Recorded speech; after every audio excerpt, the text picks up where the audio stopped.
Hey everyone, welcome back.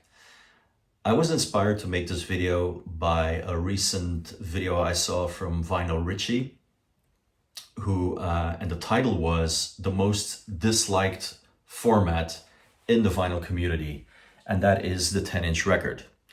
Now, why it is disliked is a mystery to me, because, it's all about the music and the format doesn't really matter. But yeah, I have quite a collection of 10-inch records. They are a bit all over the place, but I grabbed some. And what I want to focus on is the 10-inch box set, which haters of the 10-inch format are gonna go crazy over because it is even more crazy to them, I suppose. So I thought it was a good starting point to make a video, and I have 7 here, well 8 basically, but yeah, we'll see where it goes. I'm gonna do these in reversed chronological order of release date, and then I'm gonna finish off with a banger that will drive people even more crazy. So watch out for that one. So 10 inches, yeah, I have, like I said, I have quite a collection of 10-inch records. I have a picture disc 10-inch records. I have shaped 10-inch records, lovely single there. And I have very limited and very expensive 10-inch records, like this collaboration between Gorillaz, Andre 3000, and James Murphy from LCD Sound System. This was released for Record Store Day a couple of years ago, goes for quite a bit of money now.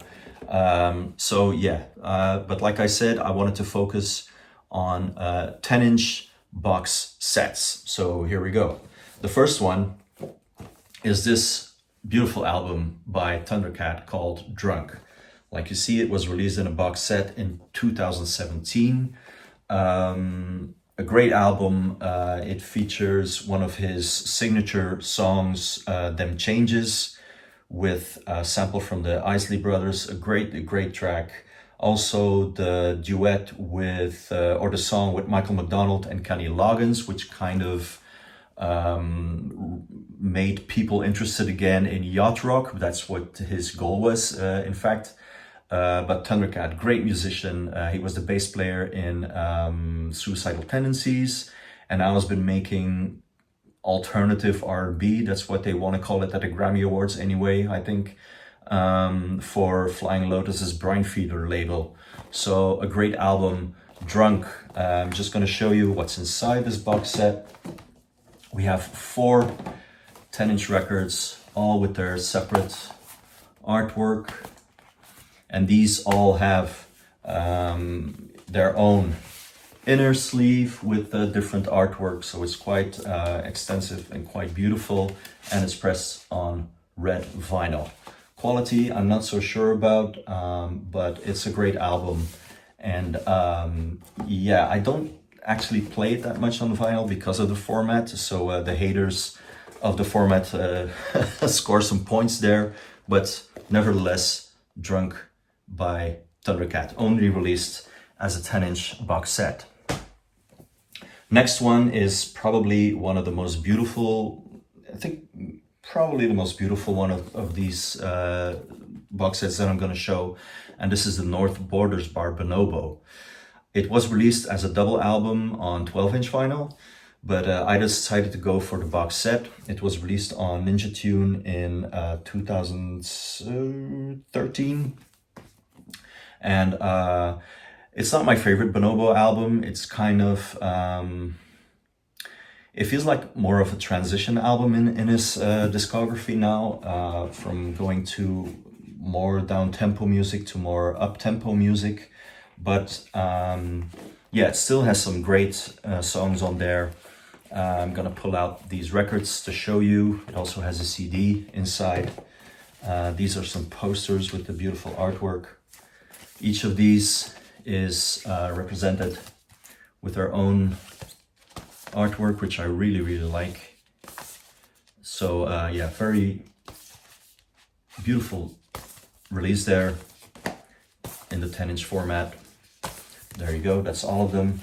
And there are some posters with the artwork, and all of this was done by one of the greatest talents in the business, if you ask me at the moment. It's Lee. I'm not gonna try to pronounce his name, I'm sorry, but just know that I'm a big fan. Leif Podjaski? I'm sorry.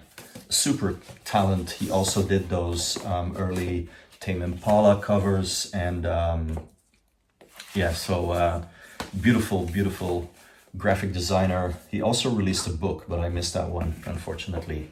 So Bonobo, The North Borders, another 10-inch box set. Next up, from 2011, is this album by Dimlite. It's called, what's it called? Grimm Reality. Dimlite is a Swiss producer and beat maker.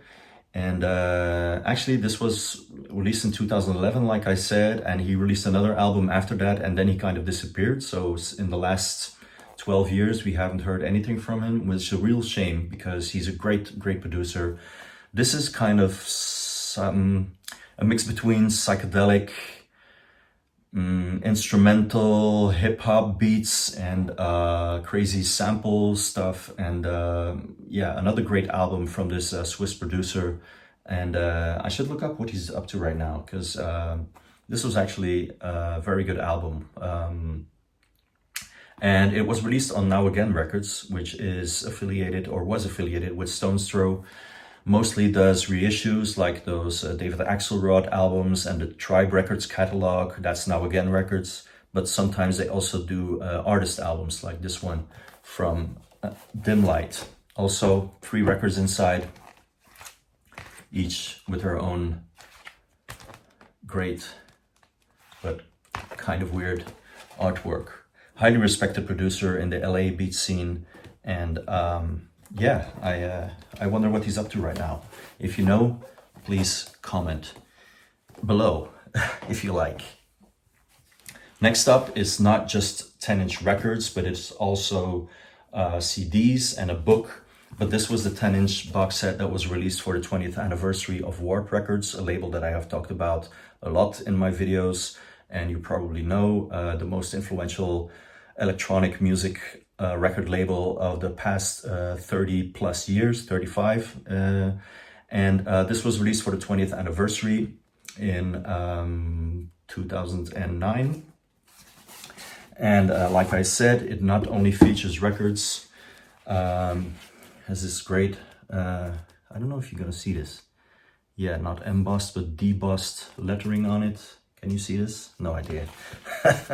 But anyway, this is great. This is on Warp 20 Unheard. There you go. So this is exclusives from the Warp roster of artists. It's 3 discs and then 2 discs of Warp Infinite with just locked grooves of all the of tracks from the Warp catalog. So great stuff for DJs, I guess. The CDs included all have their own artwork. There goes the poster. A double CD, Warp chosen, 1 CD chosen by fans of Warp and the other by co-founder Steve Beckett. Great compilations, and this poster has all the messages of the people who voted to select the tracks to be included on the compilation. So it's quite funny to read what people or why people choose some of these tracks. The second double CD, again with original artwork, is Warp Recreated. Is this focusing? I have no idea. But this is remixes of Warp tracks by other Warp artists. So you have Born Ruffians reworking Aphex Twin, or Rusty reworking a track by Electroids, Altekra remixing LFO. So yeah, great compilation on Warp.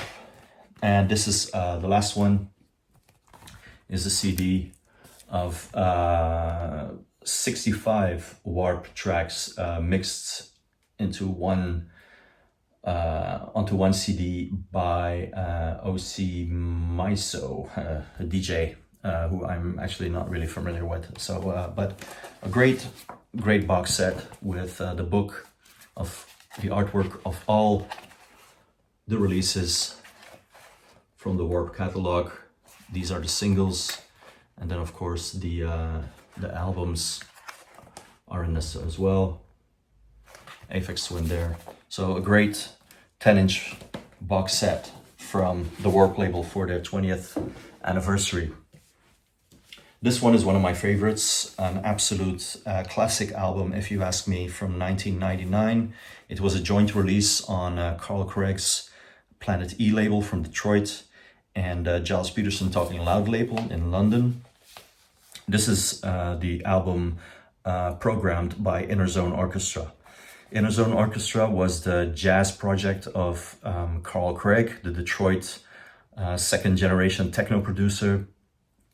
And it's astonishing. It's a great combination of jazz and hip hop and techno, breakbeats. Fantastic album with live musicians. One of the key tracks on there is At Less, which is one of my favorite tracks of all time, which gets a very spaced out jazz rework here. And this was also released on 12-inch. But it was a single album and it had only like 6 tracks. This is, I don't know, 13 or 12 tracks. I don't know. Yeah, a great, fantastic album. Innerzone Orchestra programmed. Definitely worth checking out. This 10-inch box set comes with all the tracks from the full project.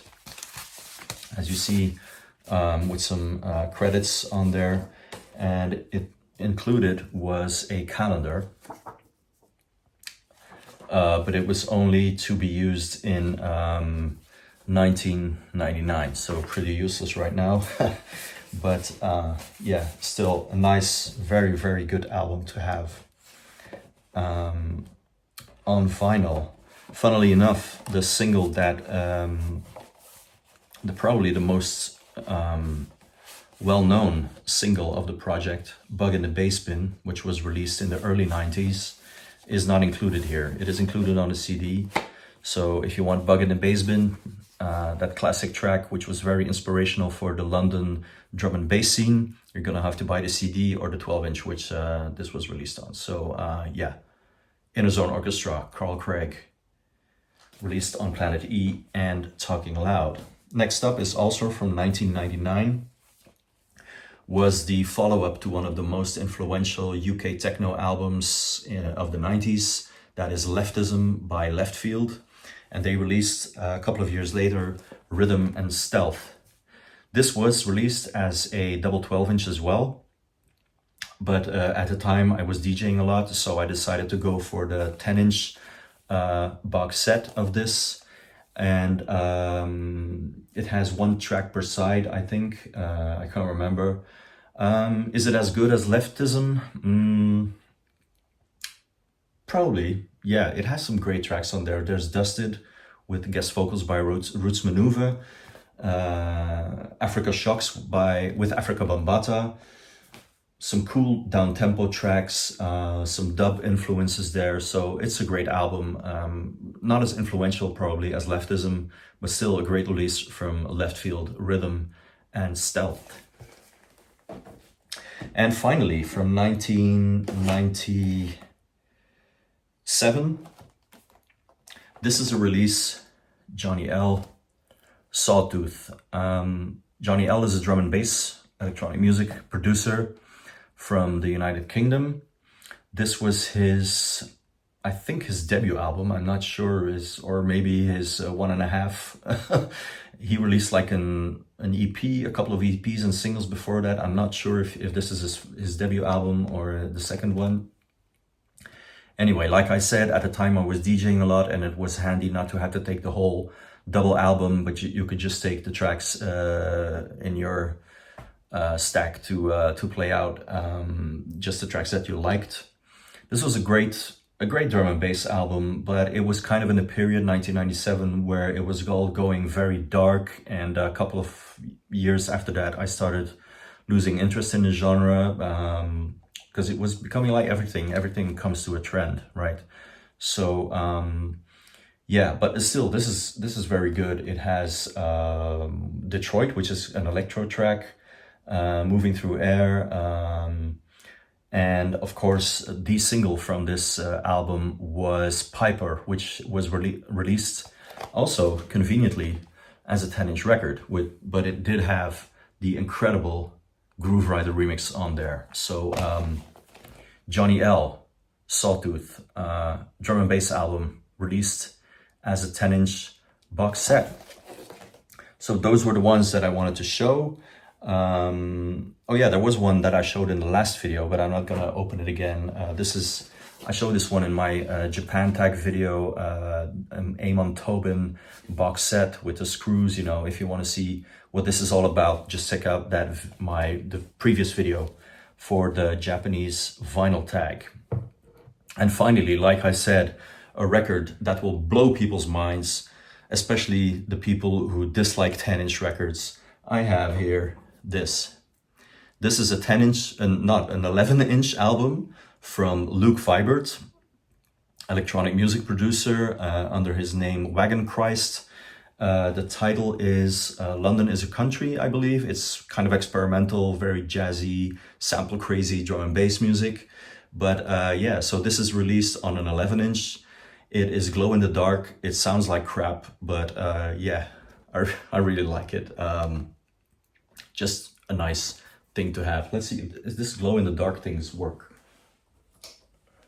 Does it work? No, because it's not completely dark.